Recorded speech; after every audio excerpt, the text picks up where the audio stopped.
నమస్తే అండి. నేను doctor Raman Raju, senior ayurvedic consultant, మెడి9 ఆయుర్వేద హాస్పిటల్. మనకు వచ్చేటువంటి వ్యాధుల్లో ప్రతి ఒక్కరికి వచ్చేటటువంటి ఫ్రీక్వెంట్గా చూస్తున్నటువంటిది జ్వరము. ఈ జ్వరము అనేది ఒక ప్రత్యేకమైన వ్యాధిగా రావచ్చు, లేదు అంటే వేరే వ్యాధుల్లో ఒక లక్షణంగా రావచ్చు. ముఖ్యంగా ఆయుర్వేదంలో జ్వరానికి చాలా ప్రాధాన్యత ఉంది. ఈ జ్వరం గురించే చాలా డీప్గా ఎక్స్ప్లెయిన్ చేయటం జరుగుతుంది. ఈ జ్వరం అనేది ఆయుర్వేద ప్రకారం కూడా 8 రకాలుగా ఉంటాయి. అవి వాత, పిత్త, కఫ అని 3 రకాలు. రెండూ కలిపి అంటే వాతం పిత్తం, పిత్తం కఫం, కఫం వాతం అంట 2 దోషాలు కలిపి వచ్చినాటి 3 కలిపినటువంటి సన్నిపాతం, అదేవిధంగా అగంతుక జ్వరం, ఇవన్నీ కూడా కలిపి 8 రకాలుగా చెప్పడం జరుగుతుంది. అయితే ఒక్కొక్క జ్వరంలో కొన్ని లక్షణాలు ఉంటాయి. ఇప్పుడు వాత జ్వరం అంటే ఎప్పుడు కూడా ఏం లక్షణాలు ఉంటాయి? సివియర్గా పెయిన్స్ ఎక్కువ ఉంటాయి. మెయిన్గా పెయిన్స్ ఎక్కువ ఉంటాయి. నెక్స్ట్ జ్వరం వస్తుంది, మళ్ళీ ఎంటబడి తగ్గుతుంది. అంటే దానికి ఒక టైం అనేది ఉండదు. ఈరోజు ఈ టయానికి వస్తే రేపు వేరే టయానికి వస్తుంది, ఎల్లుండి ఇంకొక టయానికి వస్తుంది. అలా దీంట్లో ముఖ్యంగా ఆవలింతలు అనేవి ఎక్కువ ఉంటాయి. ఇది స్పెసిఫిక్ వాత జ్వరం యొక్క లక్షణాలు. అదే పిత్త జ్వరం అనుకోండి, పిత్తదోషం వల్ల వచ్చే జ్వరం వల్ల ముఖ్యంగా కండ్లు మంటలు ఉంటాయి, టెంపరేచర్ హై ఫీవర్ వస్తుంది, 104 అలా టెంపరేచర్ రావటం జరుగుతుంది. ఇంకా మనకు మోషన్స్ కావటం, నెక్స్ట్ నాజియా, వామిటింగ్, ఇవన్నీ కూడా రావటం, రెడ్ ర్యాషెస్ రావటం, ఇవన్నీ కూడా మనకు పిత్త జ్వర లక్షణాలు. కఫ జ్వరం యొక్క లక్షణాలు ఏంటంటే ముఖ్యంగా మనకు దగ్గు రావటం, జలుబు రావటం, టెంపరేచర్ ఎక్కువ ఉండదు, మైల్డ్గా ఉంటుంది. నెక్స్ట్ నీరసం అనిపించటం, శరీరం అంతా కూడా ఏదో తడిగుడ్డ వేసుకున్నట్టు అనిపించటం, ఇవన్నీ కూడా మనకు ఈ కఫ జ్వరం యొక్క లక్షణాలు.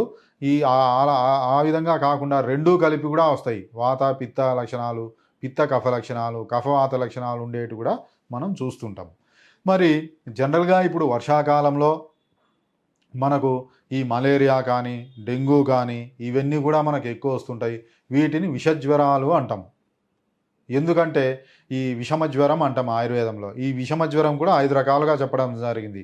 సంతత జ్వరము, సతత జ్వరము, అన్యేదుష్క జ్వరము, తృతీయక జ్వరము, చతుర్థక జ్వరము, ఇలా మనకు చెప్పడం జరిగింది. విషమ జ్వరము అంటే ఏంటంటే మనం వచ్చే టైము, అదేవిధంగా జ్వరం వచ్చే టైము, జ్వరం విడిచే టైము, ఈ రెండూ కూడా ప్రతిరోజు ఒకే విధంగా ఉండవు, వేరు టైములు ఉంటాయి. అందుకే దాన్ని విషమం అంటే ఇర్రెగ్యులర్ ఉండేటటువంటి ఫీవర్ కాబట్టి విషమ జ్వరం అంటాం. ఇవి సంతత జ్వరం అంటే ఎప్పుడూ జ్వరం ఉంటుంది. సతత జ్వరం అంటే, సంతత జ్వరము అంటే మనకు అది ఓన్లీ డే టైం లేదా నైట్ టైం ఉండటం. అన్యదుష్క జ్వరము అంటే అది కూడా కొద్ది టైం మాత్రమే ఉండడం. తృతీయక జ్వరం అంటే జ్వరం 3వ రోజు మాత్రమే వస్తుంది. చతుర్థక జ్వరం అంటే జ్వరం ప్రతి 4వ రోజు వస్తుంది. ఇలా మనకు మలేరియాలో కూడా మనం అలానే మనం చూస్తుంటాం. మలేరియాలో ప్లాస్మోడియం మలేరియా, ఓవెల్, వైవాక్స్ ఉంటాయి. ఇవి కూడా మనకు కొన్నేమో రోజు మార్చి రోజు, కొన్నేమో మనకు 2 రోజులకు ఒకసారి, కొన్నేమో మనకు 3 రోజులకు ఒకసారి, అలా మనం రావటం జరుగుతుంది. ఇవి మనకు విషమ జ్వరం కింద మనం ట్రీట్మెంట్ జరుగుతుంది. ఆయుర్వేదంలో కూడా ఈ మలేరియా కూడా మంచి ట్రీట్మెంట్ అనేది ఆయుర్వేదంలో కూడా ఉంది.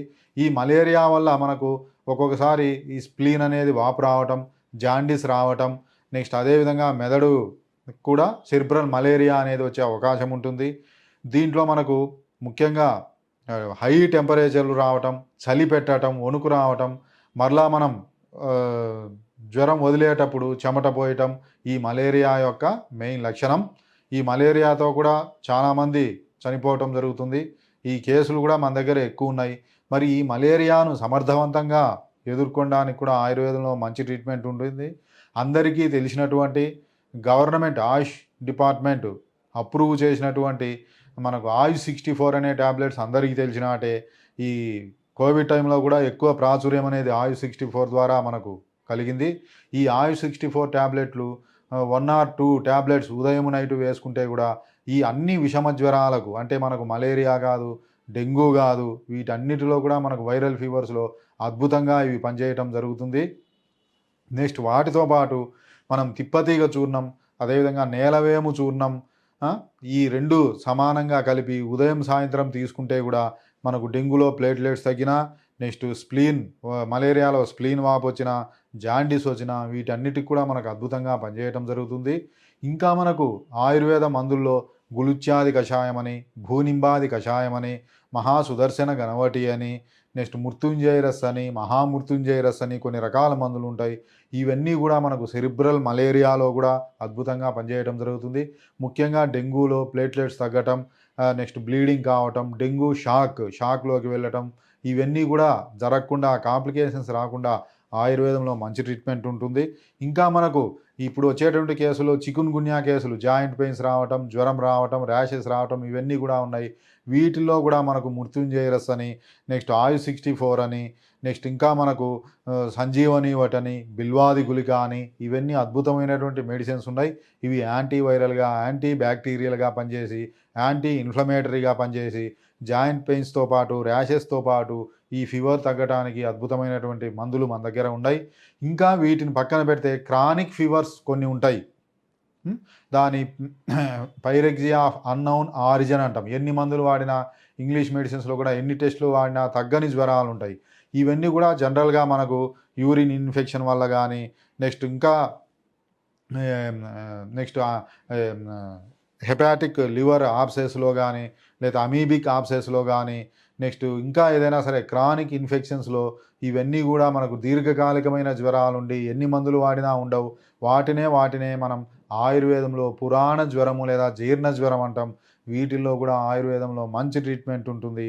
ఈ పైరెక్సియా ఆఫ్ అన్నౌన్ ఆరిజిన్ అని డయాగ్నోస్ చేయటం జరుగుతారు అల్లోపతిలో. వాటికి కూడా మనకు బ్రహ్మాండమైన ట్రీట్మెంట్లు ఉంటుంది. వీటిల్లో విషమ జ్వరాంతక రస్ అని, పుటపక్మ విషమ జ్వరాంతక లోహమని, ఇంకా మనకు మృత్యుంజయ రస్ అని, ఇంకా జలుబు దగ్గుంటే త్రిభువనకీర్తి రస్ అని, ఇవన్నీ మంచి మందులు ఉంటాయి. ఇంకా మనం ఇంతకు చెప్పినటువంటి గులుచ్యాది కషాయం అని, శోణితామృతం కషాయం అని, షడంగ పానీయం అని, ఇలా కొన్ని మందులు ఉంటాయి. ఇవన్నీ వాడితే మనకు దీర్ఘకాలికమైనటువంటి జ్వరాలు అద్భుతంగా పనిచేస్తాయి.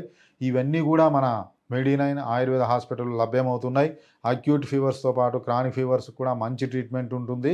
ఇంకా మనకు పంచకర్మ ట్రీట్మెంట్స్ కూడా ఉంటాయి. కొన్ని క్రానిక్ ఫీవర్స్లో వస్తికర్మ అని, విరేచన కర్మ అని, ఇవన్నీ కూడా బాడీని డిటాక్సిఫై చేసేటువంటి కొన్ని రకాల ట్రీట్మెంట్స్ ఉంటాయి. ఇవన్నీ మన దగ్గర అవైలబిలిటీ ఉన్నాయి. కాబట్టి ఎవరైనా సరే అక్యూట్ ఫీవర్స్తో పాటు దీర్ఘకాలికమైన జ్వరాలతో బాధపడుతుంటే ఒక్కసారి మన మెడి9 ఆయుర్వేద హాస్పిటల్ని సంప్రదించండి. తప్పకుండా ఇక్కడ పరిష్కారం అనేది ఉంటుంది.